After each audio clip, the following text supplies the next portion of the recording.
রাজধানীর হাতিরঝিল এলাকায় ডাকাতি সংগঠনকালে ডাকাত চার সদস্যকে আমরা গ্রেপ্তার করেছি। রাজধানীর হাতিরঝিল সংলগ্ন একটি বাসায় ডাকাতির প্রস্তুতিকালে সংঘবদ্ধ ডাকাত দলের 4 সদস্যকে গ্রেপ্তার করা হয়।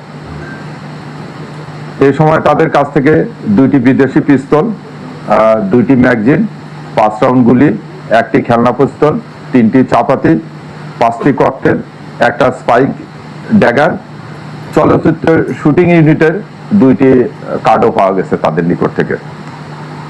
গ্রেপ্তারকৃত আসামিরা হলেন রাকিব, রাশেদুল হাওলাদার, জুবাইর ইসলাম, বিজয় সরকার ওরফে ডেভিড।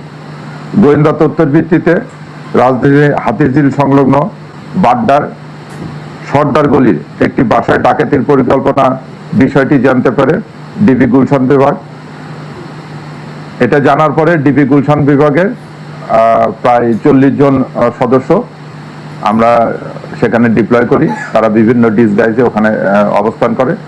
ডাকাত দল যখন ওই গলির ভিতরে ঢোকে তৎক্ষণাৎ ডিবির যে গোয়েন্দা দলের 40 জন সদস্য ছিল তারা তাদেরকে চেস করে ওখান থেকে 4 জনকে হাতে নাতে ধরে এবং 2 জন পলায় যায়।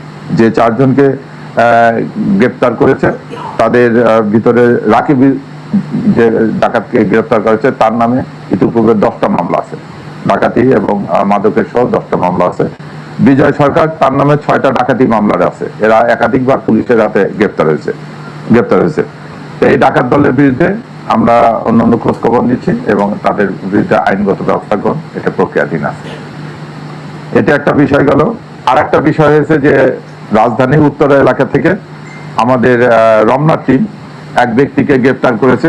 তার আসলে পরিচয়টা দেবো যে কি, তার নামটা আমি বলি। তার নাম হচ্ছে নুরুল চৌধুরী। সে কখনো নিজেকে লেফটেন্যান্ট কর্নেল, কখনো পুলিশের এসপি, কখনো পুলিশের ডিসি, কখনো রেবের ডাইরেক্টর, এভাবে তার কাছ থেকে 4টে আইডি কার্ড পাওয়া গেছে, তার কাছ থেকে 2টে ওয়াকি টকি পাওয়া গেছে, ভুয়া একটা পাসপোর্ট পাওয়া গেছে, সেনাবাহিনী মেজর পরিচয়যুক্ত একটি আইডি কার্ড পাওয়া গেছে, র্যাবের কর্নেল পদমর্যাদার ডেপুটি ডিরেক্টর পরিচয় ভুক্ত একটা আইডি কার্ড পাওয়া গেছে, 3টি অ্যান্ড্রয়েড মোবাইল ফোন পাওয়া গেছে, তারপরে সেনাবাহিনীর চিকিৎসা বই, বিভিন্ন ফর্ম ও চাকরির নিয়োগপত্র পাওয়া গেছে। সে দীর্ঘদিন যাবৎ ওই এলাকায় শিক্ষিত, অর্ধশিক্ষিত এবং শ্রমজীবী লোকের নিকট প্রতারণা করে আসছে যে সে তাদেরকে চাকরি দেবে এবং ভুয়া নিয়োগপত্র 2-4 জনের হাতে তুলে দিয়েছে।